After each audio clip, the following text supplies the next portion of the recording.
What's the whole idea of this section? Well, the whole idea is this is a simulated street course, like supposedly like a street, and the skaters are wanting to go as fast as they can and do the most difficult manoeuvres and the highest ollies and everything they can on the course. What are the judges looking for? The judges are looking for style and content, like how fast they go and how smooth they go around the course, and also the difficulty of the manoeuvres that they do and all the obstacles. So they're looking for a combination of both.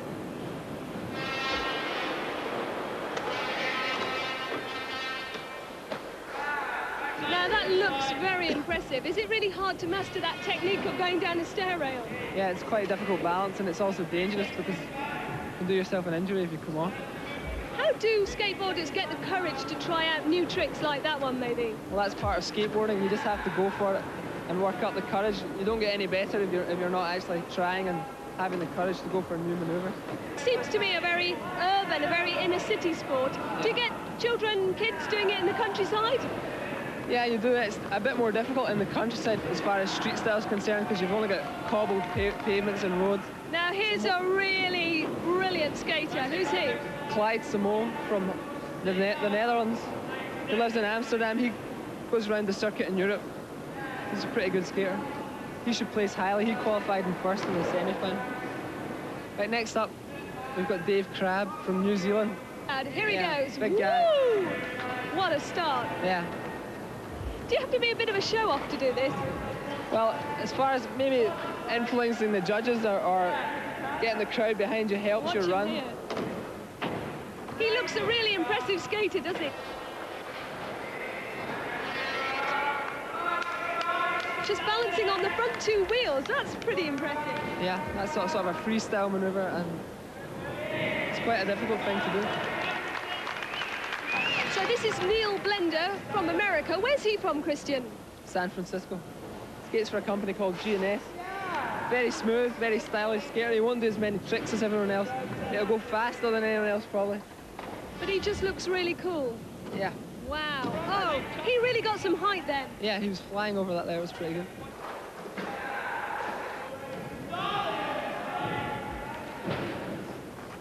Next on the street style circuit, Jim Thiebel from the streets of San Francisco, here in Birmingham today. Oh, straight away he's fallen.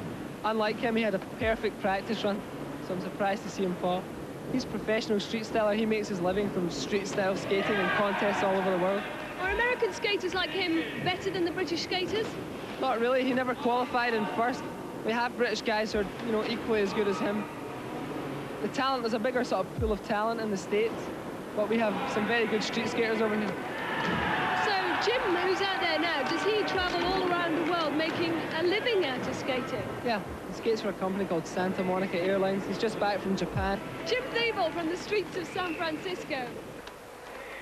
Jim skated well, but in this tough international contest, the judges decided that it was Neil Blender who showed the greatest innovation and style over the obstacles to win this section of the Euroskate Masters.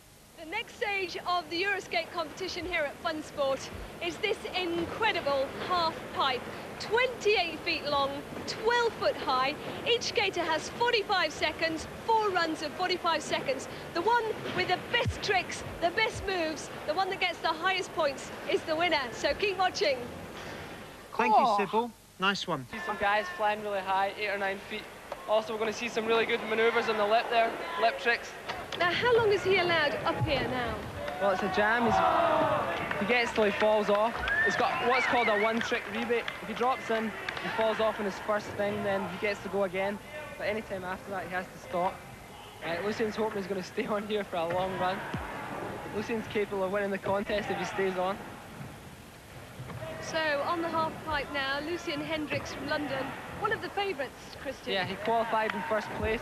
If he stays on for the next couple of runs, then he could easily still win the contest. How much training would somebody like Lucian do in a week? Maybe skate 4 or 5, maybe 5 times a week for maybe 3 hours intensive on one of these runs. Lucian makes it look very easy. There, as I said it, tumbles. Right.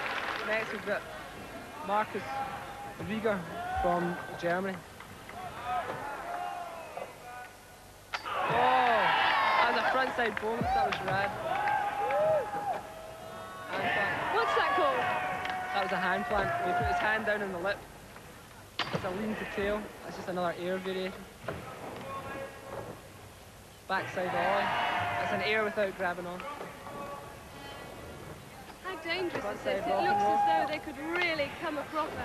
Well, their knee pads save them. They get onto their knees when they fall, but sometimes they don't make it, so... Yeah, this is Pete Dossett skating for Deathbox. He's from England.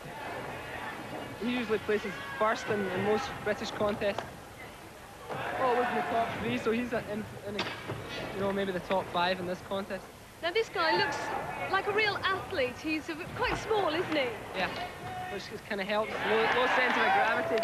He's quite light, so you know, he can float about up there. He's famous for sort of technical tricks. You know, that was an ollie blunt. It's a sort of new sort of trick that's out now.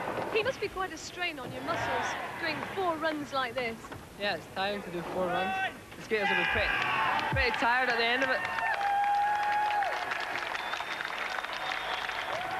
Dave Crabb, now this guy is a real energetic skater.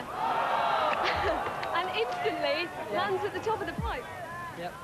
He's burly, you know. He's heavy guy, so he's got a lot of momentum, so he's travelling fast. And if he falls hard. I've seen him fall pretty hard. He really almost is doing a complete handstand at one end, isn't he? Yeah. That's called a hand plant. Tail slide. He's sliding along the lip with his tail. Perhaps you can tell us a bit about the protection that the skaters are wearing. What do they have to wear to keep themselves safe? Well, the most important thing is the helmet. They have to wear a helmet in this because that saves their heads. Then knee pads is probably the next most important thing because then when they fall, they go straight onto their knees and slide down.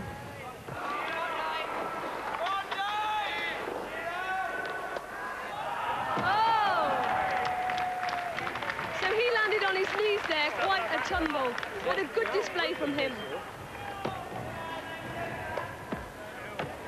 So who's this on the pipe now? Neil Dans, he's from England.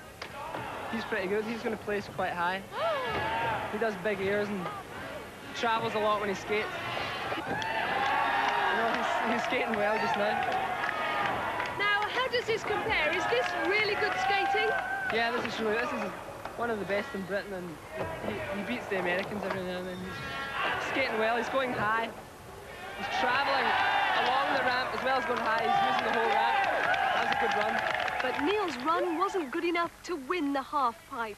The winner was Pete Dossett, who did 4 superb runs, giving him a total point score of 6,521. But the overall title of Euro Skate Master was to elude even Pete, who was placed in 8th position. It was Dave Crabb, the extrovert New Zealander with his all-round skill and style, that gave him the title Euro Skate Master. Still more action next week from Fun Sport 89, and next week it's the turn of the mountain bikers. The world's top mountain bikers will battle it out for the title Mountain Bike Master 1989. So join us then and see you next week. That's not to be missed.